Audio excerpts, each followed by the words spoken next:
Chers amis, bonjour. Aujourd'hui, nous sommes au mois d'octobre 2013. Vous voyez que le gouvernement américain ne fonctionne plus. C'est comme dans le cadre d'une société ou d'une SARL, on pourrait dire que c'est une société qui aurait été mise en liquidation. Le tant redouté shutdown aux États-Unis a finalement eu lieu.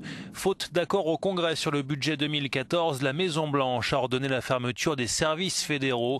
À l'origine de ce blocage, la volonté des républicains de retarder la mise en œuvre de la réforme de l'assurance maladie Obamacare, si chère aux démocrates. Ce que Canal+, Laurence Haïm, etc. et bien d'autres s'abstiennent de vous dire, c'est qu'ils doivent voter également une nouvelle limite de leur déficit. Voilà, donc ça c'est quand même la chose la plus importante dans cette histoire. Et donc on s'approche d'un défaut de paiement éventuel des États-Unis. Même s'ils ne le font pas vers la mi-octobre, s'il n'y a pas de défaut de paiement au 17 ou 18, je ne sais plus, octobre, ce n'est que partie remise parce que de toute manière, un pays qui ne repose que sur la planche à billets est voué à l'échec. Alors justement, parce que c'est de l'actualité, donc c'est pour ça que je souhaitais absolument vous parler de ce livre qui donc plus que jamais est d'actualité.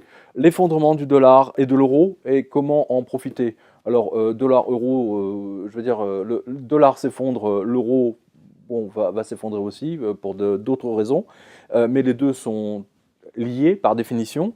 Et donc c'est pour ça que je me permets de vous recommander ce livre, parce qu'il avait tout annoncé. Alors je vais vous donner la quatrième de couverture. Alors vous voyez qu'il est quand même dans la forme du vrai dollar, donc qui a été augmenté bien entendu, et qu'il est en train de brûler. Ça c'était la décision du directeur artistique. Le dollar et l'euro ont de plus en plus de difficultés, nous dit-il.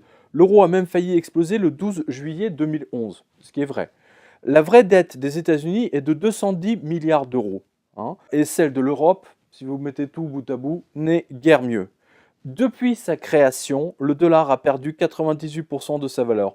Autrement dit, il ne reste que quelques mois, au mieux quelques années, avant l'effondrement final de cette monnaie. Dans ce livre devenu culte, deux spécialistes totalement visionnaires ont montré comment le dollar est arrivé au bord du précipice, pourquoi il va continuer à plonger, et comment vous pourrez profiter de la crise financière qui en résultera plutôt que d'en être les victimes. Et en effet, c'est ça la vraie nature de ce livre, c'est effectivement d'avertir, c'était d'avertir les Américains, parce que c'était le but de James Turk et de John Robino, sachant que ce livre a été déjà écrit il y a plusieurs années, et que tout ce qui a été annoncé dans ce livre se déroule devant vos yeux.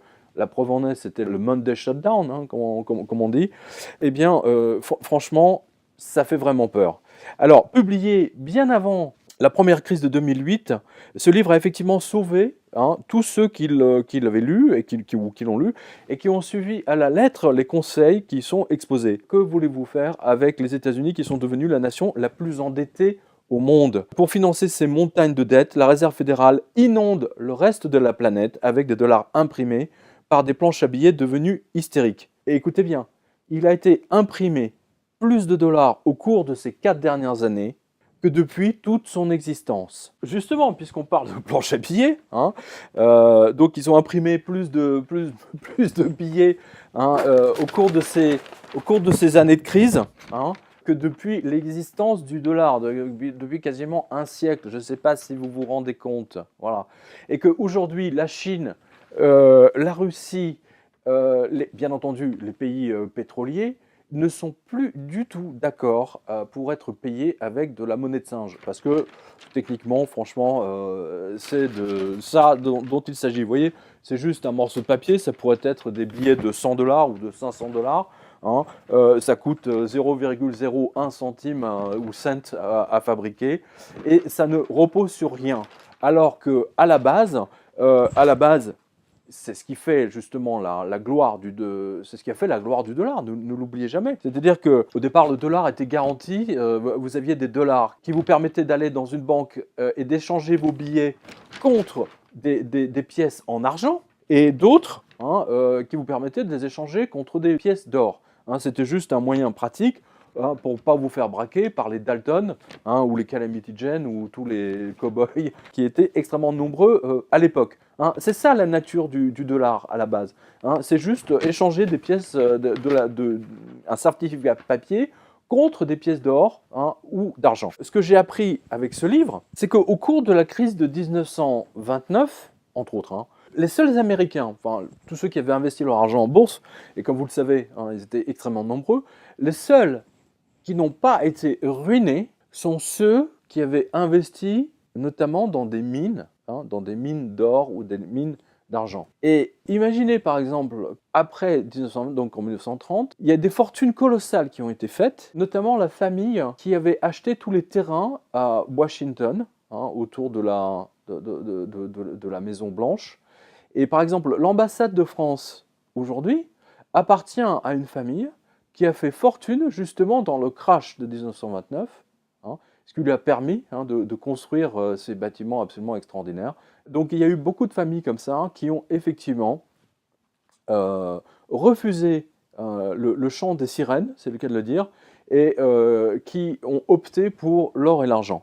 Et la spécialité de James Turk, alors c'est amusant parce que moi quand j'avais lu le livre en anglais, je pensais que c'était plus le livre de John Rubino, qui est un journaliste spécialisé, que de James Turk, que je ne connaissais pas vraiment, je ne savais pas qui était monsieur Turk, sauf qu'il avait une compagnie spécialisée dans l'or. Autre chose par rapport à celui-ci, j'aurai l'occasion de traiter le livre du professeur Fekete, mais on va dire que l'un ne va pas sans l'autre, mais bien qu'il soit, bien qu'on peut les lire de manière tout à fait indépendante.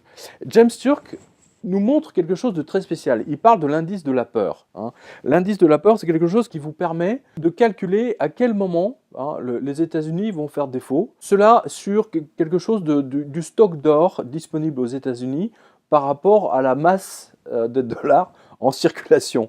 Alors il va de soi que c'est quelque chose qui aujourd'hui, bien entendu, vous montre que le dollar vit ses dernières secondes sur, on va dire, un siècle. Il reste quoi, quelques minutes, quelques secondes à vivre. I'm James Turk. I'm a director of the Gold Money Foundation. I'm here with one of the legends of Wall Street, Jim Sinclair. Now, the significant thing in my mind is that when this 1764 number is breached to the upside, you were saying that gold could go exponential. You hit the nail on the head, not only explaining, why gold is going up, but something to me that's very important, the sentiment indicators. For something to go exponential, there has to be a change in psychology of various participants around the world. So you're implying that sentiment is going to change negatively for national currencies and positively toward gold in such a way that it will just keep running? Lack of management. Something on its own. Situations developing without any plans on how to handle them, but rather just reacting to circumstances as they come. Yeah. The absolute embarrassment of the compromise that allowed the debt ceiling to rise in the U.S. Anyone who had any part in that arrangement should be embarrassed. It's becoming clear to the world that we react to circumstances in North America, in the U.S., without any plan whatsoever for what they might be.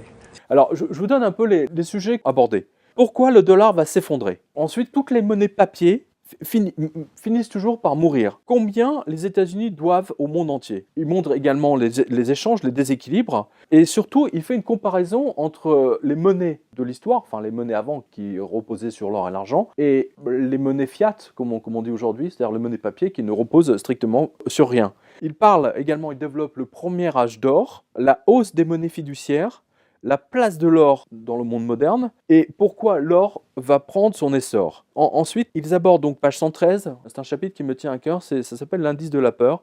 Nous commençons juste à nous inquiéter. Et les liquidations forcées des grandes banques centrales. Et ensuite, page 129, comment, à partir de là, ils développent, comment profiter de l'effondrement du dollar. Donc, au lieu d'être les victimes, qui disait ça? Je crois que c'était les victimes consentantes. C'était les victimes consentantes, c'est un peu comme un jeu, vous savez, un jeu de sadomaso. Vous voyez, vous avez la victime consentante. Voilà. Eh bien aujourd'hui, il semblerait que le peuple du moins qui ne veut pas être informé, est une victime consentante de la monnaie papier. Ne soyez pas une victime consentante. Lisez ce livre, lisez également Le Retour au Standard Or. C'est très important. Et lisez également un livre qui s'appelle La crise financière de 1789, que j'aurai l'occasion d'aborder dans une autre vidéo, parce qu'il y a une liaison, bien entendu, entre les deux. Donc, vous devez prendre, pour sauver votre famille, vos biens, profiter, enfin, pas profiter, j'aime pas ce terme profiter, Vous savez, c'est un peu que ça voudrait dire profiter du malheur des autres. C'est pas du tout ça l'esprit. C'est profiter de l'information qui vous est donnée. Hein, profiter de l'information qui vous est donnée. En tant que journaliste, j'ai pu voir maintes fois que des fortunes colossales ont été faites simplement parce que des gens ont bénéficié de l'information, d'une information, avant les autres. Alors, exemple bien connu, enfin, si vous ne le connaissez pas, sachez que la famille Rothschild, qui était une famille parmi d'autres à Londres, a fait sa fortune en rachetant toutes les actions à la bourse de Londres lorsque le messager que Rothschild avait embauché est arrivé avant tout le monde. C'est-à-dire que les Rothschild ont pu savoir que Napoléon avait perdu sa bataille à Waterloo, que les Anglais ont gagné, alors que toute la bourse de Londres avait donné l'armée anglaise perdante. Et donc, il a raflé toutes les actions, et le lendemain, lorsque finalement la nouvelle est arrivée officiellement, on va dire, à Londres, lorsque les journalistes, etc., le ministère de la Guerre finit par l'apprendre, eh bien c'était trop tard. Les Rothschild avaient raflé toutes les actions. Voilà, donc ça c'est un premier exemple. Mais je vais vous donner un autre exemple, hein, parce que qu'on ne dise pas la famille Rothschild, machin, bidule, c'est hein, les Illuminati et toutes ces conneries. Hein. Je vais vous donner un autre exemple, parce que celui-ci, hein, peu de gens le savent. Aristote Onassis. On vous parle toujours, vous savez, du milliardaire Onassis, celui qui avait épousé Maria Callas, hein, celui qui avait épousé Jackie Kennedy. Hein, c'est l'armateur grec, etc., etc. L'armateur grec, figurez-vous, a une enfance quand même, une adolescence, on va dire, il a été mis à la porte par son père. Il est parti en Argentine, où il a travaillé, quand il avait, je ne sais plus, 18 ou 20 ans. Il travaillait comme standardiste dans un hôtel. Il travaillait dans un hôtel de luxe, hein, 4 étoiles, on va dire. Et il s'ennuie tellement à son travail. Vous savez, à l'époque, le téléphone, c'était surtout des standardistes, vous savez, qui branchaient, qui débranchaient des fiches, vous voyez. C'était à l'époque du téléphone manuel, du Balzac 001. Hein, voilà. Aristote Onassis écoutait les conversations téléphoniques. Pas parce que c'était un espion, parce qu'il s'ennuyait comme un rat mort, certains disent.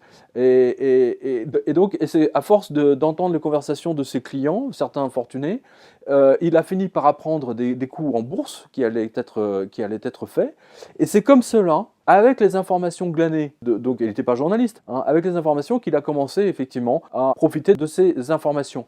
Donc, ce livre est une information de ce type, de la même façon que celui-ci en est un autre. To my mind, gold is not an investment so much as it is insurance.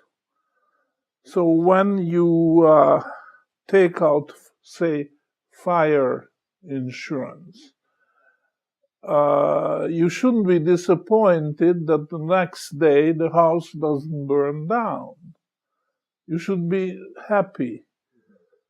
But a lot of people, when they buy gold, they think that they want to cash in next day. They want to get rich quick. So that there's a difference between insurance and investment.